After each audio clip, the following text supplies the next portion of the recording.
welcome to this video where we're going to try something a little bit different this month. If you've noticed, I've been really behind on posting my videos.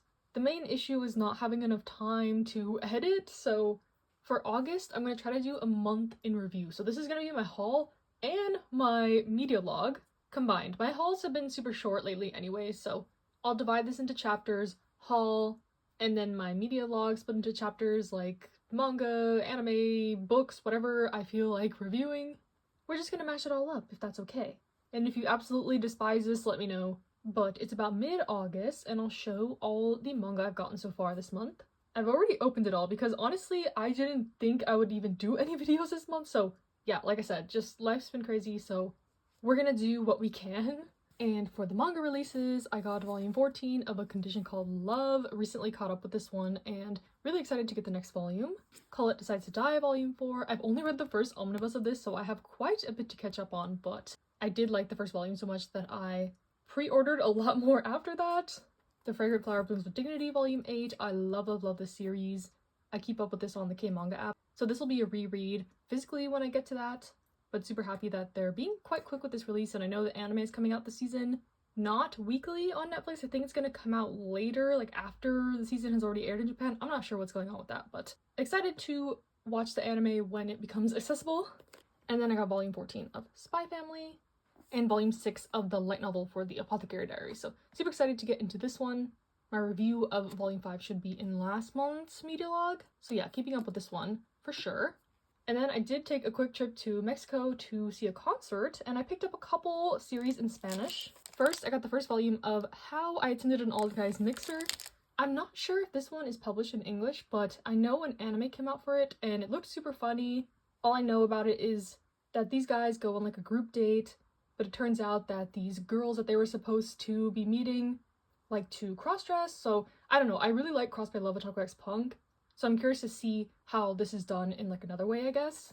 And then I also got the first volume of Hajime no Ippo. This is one that has been so highly recommended to me, but it's not available in English, so I would have to go the anime route, but we all know I like the source material the most, I guess. So yeah, excited to check this one out. I think they had up to volume like 13 that I saw, but they didn't have like consecutive. I saw volume 1 and like volume 10 and like volume 13. And it's really hard to import manga from other countries to the US, so I didn't want to have big gaps. I have some series in Spanish like that is kind of annoying ever since Book Depository shut down, so yeah, I don't know the next time I'm gonna go somewhere that has Spanish manga, so I at least have the first volume, and if I like it a lot I can watch the anime or whatever. But I'm on a quest to read like every sports manga, so this is a step in that direction. Okay, hello, it is the end of the month and I'll recap all the rest of the stuff I have bought in, starting with the pre-orders. I got volume 21 of Blue Lock, volume 6 of Hideyasumi, volume 8 of My Girlfriend's Child, volume 5 of The Perks of Being an S-Class Heroine, volume 11 of Oshinoko, and volume 3 of Opposites Attract. But then I also took a trip to LA to see a band that I love and flying, and I did some damage there as well. So at Barnes & Noble, I got volume 3 of Firefly Wedding. I missed the pre-order on this one, and I've really been enjoying this kind of darker assassin character romance, and I have pre-ordered volume 4. And then a similar situation, I missed the pre-order for this one, volume 8 of Why Raeliana Ended Up at the Duke's Mansion, and I think volume 9 is the last one, which I have pre-ordered, so it just made sense to go back and get this one. I'm kind of in that situation with a handful of series where I've like pre-ordered the next volume but don't have the most current volume because I was waiting and I didn't want to, you know, pre-order without reading more of it. It's a whole thing, but yeah, saw this one there and decided to pick it up, so I am caught up. And then I also went to Book Off. I had a bunch of manga to trade in, and I just used that money to buy these things. But I got some volumes in Japanese of Cherry Magic, 8, 10, and 11 because they have different covers than the English version, and, you know, I'm obsessed with the series, so I wanted to have them all. So that's these. These were like $5 each. The Japanese manga at Book Off is relatively cheap. And then I also got some Danmei. So I got volume 1 of The Scum Villain Self-Saving System. My library does have this series, but I saw it for $12 and like that's almost half off, so I figured it wouldn't hurt to have the physical copy. From other people's opinions, they think that I'll like this the most out of MXTX's works, so we'll see. I have read the first like 3 volumes of Heaven Official's Blessing, and I liked it, but I didn't love it, so I'm kind of just going at my own pace with that one because my library also has that series. And then I also got volume 1 of Guardian, My Friend Summer loves this series and has recommended it to me. It wasn't that much cheaper, but some of the downmade they had at Book Off were really expensive. They had some for like $50. I don't know if they were out of print. I don't think so, because they were from 7Cs. Book Off is very hit or miss. Like, some Book Offs overprice stuff, or like if they know something's out of print, they'll, you know, mark up the price, and sometimes they're really cheap. Sometimes there's stuff on clearance for like $1, so it's really a mixed bag. You have to kind of like pull the volume out and see what the price is. So yeah, I think also if a book has been there for a long time, like this 12/24 means this came in December 2024, I think they go and like mark ones down that are older than an arbitrary amount of time. But anyways, those are all the books I got this month. And then also in LA, I got some K-pop albums because my hotel in LA was right across the street from the K-Town like Galleria Mall with Music Plaza in it, and that's my favorite K-pop store in LA. It's not like the cheapest or anything like that, but they usually have the best selection, especially for like smaller artists or artists that are not as popular in the West. I can always count on them to have my groups, and I got Sana's second mini album, Chameleon, both versions, and then like the polka version. Did I mention I saw Sana in Mexico? Yeah, I traveled to his concert. I went to a lot of concerts this month, actually. 4 to be exact, but I was waiting to get a copy of these in person. I usually do, especially now with like the tariffs and all that stuff. I don't want to mess with international mail, so. I also got MJ and Jinjin's Unit album that like just came out recently, so I'm surprised they had this, but I'm happy they did. The way Astro is so active is very like unsettling to me because this never happens, and then ZB1's comeback is today. It's so good, stream iconic. But yeah, Unu's also releasing like an album. He's in the military, so I don't think there will be much content with it, but I don't know if there'll be a physical release. Like, it's a lot. There's a lot going on. Like I mentioned in the beginning of this, like my August has been jam-packed, but wanted to put a little something out for y'all. So now let's move on to the next section. Okay, so for the manga this month, I really did not read much, which is unfortunate. But I was in a little bit of a BL mood, so I did read some things. I read volume 14 of Cherry Magic. There was a little bit of drama in this volume, which we usually don't get, so that was kind of interesting to see, but I'm obsessed with these characters, obsessed with this world. Like, I'm never gonna not like this series. So if you're unfamiliar, this is about 2 office workers who get together, so it's like a, you know, office romance BL, but it is so cute. There's another, like, side couple who's getting some development slowly, so yeah, overall, I love this series, this universe, this media in general. And then I read Lionhearts, the one-shot by Mita Ori, who is the author of Our Dining Table, one of my favorite BL one-shots. So, you know, I had to pick this one up because of the author's name. I usually don't show art inside of this, but I flipped this first page and I was like, I gasped. It's so stunning. I love it. The art is top-notch, but this one is about 2 childhood friends who have a crush on each other, but, you know, are too scared to say it. They're worried about what others will say about them, society. So it's kind of like a cute coming-of-age high school one. And I thought it was really, really cute, had some impactful scenes, but I do feel the ending was a bit rushed, and I get it because this is a one-shot, but I would have liked this to be more fleshed out. Like, this could be a full series and I would read it, so that's the only negative I would say about this one. Felt a little rushed, but I think it's still worth it. Definitely found this relatable, and I'm glad to see more of Mita Ori's stuff being published. I am so excited for the Our Dining Table sequel coming out in English. I think it's coming out in November, December? Already pre-ordered, already in the cart. But other than these 2 volumes, I have only read some stuff from the library. I'm working on a video of titles from the library, so that'll be separate. You'll have to wait to see my full reviews there, but I'll kind of, you know, tease you with what I have been reading. First, I read the one-shots This Wonderful Season with You and Would You Like to Be a Family, since I was still kind of in my BL mood.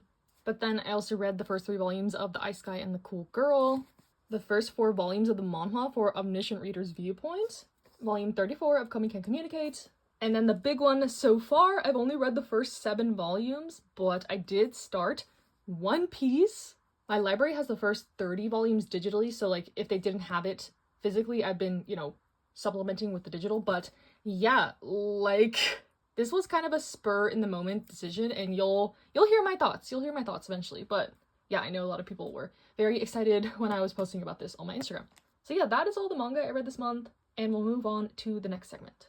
Okay, so for the novels so far this month, I have read 1 web novel. I believe that is the Korean equivalent to light novel, but I read volume 1 of Villains Are Destined to Die. iSpress sent me an early copy of this, so I read it immediately, of course. This series is one of my favorite manhwa, so when they announced that they're releasing the novel in English, I jumped on that immediately. I pre-ordered it myself too, so I had every intention to read this regardless. But if you're not familiar with the story, this one is about a girl who gets isekai'd into an otome game that she was playing as the villainess. And the villainess route is the hard mode, because all the love interests start out disliking her. And if their affection rate drops below 0%, they will kill her in some gruesome way. So our main character is setting out to just survive. She's not interested in romance, she just wants to get their affection up enough so that they don't kill her, and be able to find some way out of this. So I really like the kind of systematic way that this one works, with the whole quests and affection meters and stuff like that. And I think the novel is really true to the manhwa, or, you know, vice versa. It's pretty one-to-one. This doesn't have any illustrations other than this, and then like this little one. So yeah, and this covers to almost the end of volume 3 of the manhwa. So if we continue that way, we're gonna get ahead of the English print of the manhwa in like volume 3 of this, and I think there's 5 volumes total. So my main thing with liking to read the source material is to get ahead and read the story, especially since I love this one so much. Like, I want to know what happens next, and the best way to do that is to keep up with whatever is like the furthest ahead, I guess, in the English adaptation. So hopefully that will soon be the novel, because I think the manhwa is pretty slow to release, / it's still ongoing in Korea, whereas this is completed. So really happy that they brought over the novel. This one is also pretty dense. Usually I can read through kind of like a light novel, web novel, in like one sitting, but this took me multiple sittings. Even though it's not super long, it's like 300 pages, I don't know, it just felt more densely packed, and that's great because there's a lot more story in here. / maybe I was focusing more or wanting to soak up every little single detail because I love the story so much. So I'm not sure, but I think this was definitely worth it, and super happy to have read it. And then moving on to the novels. So after reading the Villains Are Destined to Die novel, I was in the mood for more fantasy, which is, you know, usually not a genre I read a lot of. And my coworker recommended me one, but they didn't have it at the library, and I saw this one on the shelf. I'm covering my library name right here, but I think this was really popular in like the later 2010s when I was in college and not really reading for fun and stuff like that, so I kind of missed the hype on this one. And honestly, probably if I would have read it back in the day, I would have really liked this, but to me now, I thought this one was just okay. It is a YA kind of like fantasy dystopian one where everyone in the world is either red or silver. And silver are like the elites, they have magic powers, while the red people are like the commoners. And of course, our main character is this commoner. Her family is very poor. All her brothers have been conscripted into the army, and she's next. She doesn't know what to do, but by a chance of fate, she ends up getting a job in the palace, and it is discovered that she also has powers, even though she's not a silver. So how can this be? She's like an anomaly. So the king decides to use her as sort of like a mouthpiece propaganda machine, because she's lived the experience of the red people, and now she's being, you know, groomed to be this silver person, and there's a rebellion starting, and she's like, you know, sort of involved in the rebellion. And she ends up getting engaged to the second prince, but she has feelings for the first prince. Like, it's kind of a mix of a lot of this like YA dystopian type stories, like The Selection, a little bit of the Hunger Games even. Like, overall I thought it was okay. Like, there's kind of a big twist at the end that I saw coming, but I didn't want it to happen. I was being a little bit delusional. I read this in like 2 days. So was it amazing? No. Was it terrible? No. Will I be reading the rest of the series? I don't think so, at least not immediately. I'm not like itching to get the next one. I think there's like 4 books in the series, but it was a good little like snack to tide me over for like any other kind of things that I want to read. So yeah, if anyone has any like popular books that I might have missed out on from like 2015 to now, I'm willing to go back and try it out. But yeah, I could definitely see how this would be super popular during that era of like, you know, like Divergent, the Ugly series, Hunger Games. Like, it was truly the genre of an era, this like dystopian stuff. So yeah, I like it. Like, I like the genre, so that's why I was willing to try this out, but the execution was just kind of meh to me, and that's okay. Let me know if the rest of the books in the series are like amazing. I'm willing to try them out, but you know, this one ended on a cliffhanger to tease you there's more coming, but I was kind of just like, okay, cool, love that for you, but I'm not super invested. Like, I'm not invested in the characters, I'm not invested in the world. I like some of the politics going on, but the romance is lackluster to me. So, you know, there's pros and cons. There's pros and cons. Okay, now I'm gonna speed run through some music for August. My favorite comeback was probably from the group At Heart. I really like all the songs. I know nothing about the group. I don't know what company they're from or anything about the members, but the music is so good. Boa's album is also really good. I'm not a big fan of the title track, but all the B-sides are so good. All my like top songs of the month are from that album. I like Joy from Red Velvet's comeback. The songs are super cute. Stray Kids, of course, had a comeback. I'm usually not a fan of their title tracks, but the B-sides are also very good for this album. Chanyeol from EXO had his solo mini album, and I love every song too. His solo music is probably my favorite out of all of EXO's, which is kind of wild to say since he only has like 2 mini albums, but if he toured, I would go see him in a heartbeat. Or EXO SC, like their music is my fave. So I've had their comeback, which I also thought was super cute. And then of course we have MJ and Jinjin's Unit album. Like we saw before, you know, Astro is my old group. They called the unit Zuni Zini. I feel like there's better options, but anyways, so fun. Like I really love seeing them together. They have such a funny dynamic. They're like the oldest ones in the group. I like Some Things Never Change, but my favorite song is Favorite Memory. Like I cried the first time I heard it. It's so good. And all the songs just like really embody their vibe. So I thought this was kind of like the perfect unit. So hope to see more from them in the future, especially since Unu's in the military. Like if they have come back with Sana, I guess that's like kind of Astro, if they're gonna do another kind of unit thing, or Sana's just gonna do his own. Like I don't know what's happening honestly, but I am just very happy that things are happening, period. Like I mentioned before, this is kind of unheard of activity levels from Astro. So yeah, it's technically September 1st and ZB1 had their comeback today and I love it, but that's not August, so I won't talk about it here. So anyways, I hope you enjoyed this kind of mishmash of all my stuff for the month. You know, I wish I could have done its own haul and its own media log and like a shopping vlog for my LA trip / concert vlog.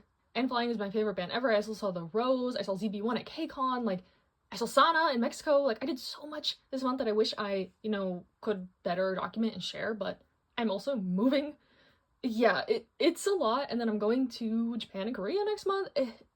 It's all coming fast. So yeah, please stick around and hopefully I'll be able to, you know, do some content around all that stuff. But if you don't hear from me for a while, that's it. But stay safe, stay happy, stay healthy, and I'll see you in the next one.